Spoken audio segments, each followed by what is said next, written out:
Hey cousins, let me share something which made me happy today. I got a Japanese fan mail, yeah, an email in Japanese language. Um, Obviously, from a fan, I cannot read a freaking word of it because I'm not able to speak Japanese and to read it. Even though I have been working for a Japanese telecommunications company for quite a while, but I didn't have the time to learn Japanese at all. However, there is Google Translate, and it's so easy to just dump an email into Google Translate and then get out some, well, strange English text, which at least enables me to figure out that he is talking about a particular website and a particular lighting setup, and they found the clamshell lighting really useful that I demonstrated in a video, and so on and so on. So it's just awesome. I mean, isn't that really awesome times that we're living in? Globalization is one word. Not everybody likes that, but I think for us hobby photographers, the recent development of globalization is just awesome. Yeah, I mean, we can really look at all the creative work around the planet. Yeah, we can see what do other photographers different in other cultures, and we can pick up certain elements that we like and integrate it into our work. I do that. I certainly do that a lot. And you can do that as well because now you can look at, let's say, Japanese photography or whatever culture you dive into. I mean, there are no limits anymore. And tools like Google Translate, they allow us to communicate, even though we don't speak each other's languages. If we need some better communication, well, there are virtual assistants on Elance and they can figure out things for you. So, no limits, really, no limits. It's just awesome. And I mean, there's also downsides.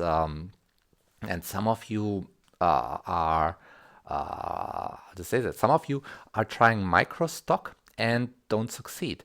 And this is probably also, well, an issue with globalization. Microstock sites over there, we now compete globally. Yeah, I mean, photographers from every corner of the planet submit their images, so only the very, very, very best will make money with that. So if you're just an amateur, just a hobby photographer, and you are not up to that game, maybe don't expect too much from microstock sites. Yeah, because it's a global competition, which is huge. It's really huge. I mean, if you're not the top athlete, you don't expect to win a marathon where thousands of really good people participate, right? So don't expect to win the microstock game if you're not the top microstock photographer. On the other hand, globalization is just fine. I mean, a lot of times I get the question, Michael, where do you get this nice curtains in your studio from? Yeah, the black curtains, which are really, really handy and so on. And my answer is from Taobao, from the Chinese eBay. And then people go like, oh, then I cannot order that. And that is rubbish. Of course, everybody can order black curtains on Taobao, yeah, even if you don't speak Chinese.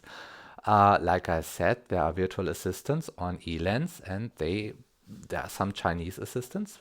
I happen to have one Chinese assistant, for example, and she can order stuff for me in China, which is very convenient because it's very, very affordable. It's good stuff, and it comes over here. And also, people are asking me about where do I get, for example, the Photix stuff that I have a lot from, and this is, yeah, right from China. I don't wait until it's on Amazon. I just buy it over there in I don't know. I think they are shipping it from Hong Kong to over here, which is working fine. I mean, okay, in some cases it ends up at the customs and I have to pay a little bit of customs, but that's still okay. It's still a much better deal than buying it in Germany. And so I can work with awesome equipment for a relatively modest fee. So I think that is really cool. Globalization got its upsides and downsides, but for me, for us amateur photographers, the upsides are far bigger. All right, I wish you a lot of upsides as well and good light.